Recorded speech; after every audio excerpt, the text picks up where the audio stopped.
ಎಲ್ಲರಿಗೂ ನಮಸ್ಕಾರ. ನಿಮಗೆಲ್ಲ ತಿಳಿದಿರೋ ಹಾಗೆ ಹೋದ ವರ್ಷ ನನ್ನ ಕಮಿಷನಿಂಗ್ ಆಗಿತ್ತು as a lieutenant in Indian Army territorial ಆರ್ಮಿಯಲ್ಲಿ. ನಿಮಗೆ ಗೊತ್ತಿರೋ ಹಾಗೆ ಸೌತ್ ಇಂಡಿಯಾಯಿಂದ first female territorial army officer ನಾನು. ಇವತ್ತು ತಿರ್ಗಾ ಈ ವರ್ಷದ ನನ್ನ ಸರ್ವಿಸ್ ಇದೆ ಇಂಡಿಯನ್ ಆರ್ಮಿಯಲ್ಲಿ ಹೋಗ್ತಾ ಇದ್ದೀನಿ ರಿಪೋರ್ಟ್ ಆಗೋದಕ್ಕೆ. ಆ್ಯಂಡ್ ಈ ವರ್ಷ ಹೋಗ್ತಿರೋದು Indian military academy for my training. Indian military academy ಇರೋದು ಡೆಹ್ರಾಡೂನ್, ಉತ್ತರಾಖಂಡ ರಾಜ್ಯದಲ್ಲಿ. ಇದುವರೆಗೂ ಇಂಡಿಯನ್ ಮಿಲಿಟ್ರಿ ಅಕಾಡೆಮಿಲಿ ಯಾವುದೇ ಒಂದು ಲೇಡಿ ಆಫೀಸರ್ದು ಟ್ರೈನಿಂಗ್ ಆಗಿಲ್ಲ. ಇದುವರೆಗೂ ಬರೀ ಮೇಲ್ ಆಫೀಸರ್ಸ್ ಮಾತ್ರನೇ ಅಲ್ಲಿ ಟ್ರೈನಿಂಗ್ ತಗೋತಿದ್ದು. ಮಿಕ್ಕವರೆಲ್ಲರೂ OTA ಚೆನ್ನೈ ಗಾಯ ಇಲ್ಲೇ ಹೋಗ್ತಾ ಇದ್ದಿದ್ದು. This is the first time supreme court ಒಂದು ಜಡ್ಜ್ಮೆಂಟ್ ಕೊಟ್ಟು ಜೆಂಡರ್ ಇಕ್ವಾಲಿಟಿ ಆರ್ಮಿಯಲ್ಲೂ ಇರಬೇಕು ಅಂತ ಇಂಡಿಯನ್ ಮಿಲಿಟ್ರಿ ಅಕಾಡೆಮಿಯಲ್ಲೂ ಫಿಮೇಲ್ ಆಫೀಸರ್ಸ್ ಟ್ರೈನಿಂಗ್ ಆಗಬೇಕಂತ ಹೇಳಿದ್ದಾರೆ.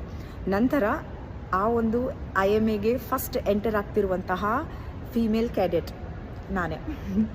ಇವತ್ತು ರಿಪೋರ್ಟ್ ಆಗ್ತಾ ಇದ್ದೀನಿ. ಟ್ರೈನಿಂಗ್ ಮುಗಿಸ್ಕೊಂಡು ಬರ್ತೀನಿ ವಾಪಸ್ ನಮ್ಮ ನಾಡಿಗೆ. ನಿಮ್ಮೆಲ್ಲರ ಆಶೀರ್ವಾದ ಇರಲಿ. ಟ್ರೈನಿಂಗ್ ತುಂಬ ಕಷ್ಟ ಇರುತ್ತೆ ಅಂತ ಹೇಳಿದ್ದಾರೆ. ನಿಮ್ಮೆಲ್ಲರ ಆಶೀರ್ವಾದ ಇದ್ದರೆ ಸುಲಭವಾಗಿ ಮುಗಿಸ್ಕೊಂಡು ವಾಪಸ್ ಬರ್ತೀನಿ. ಧನ್ಯವಾದಗಳು.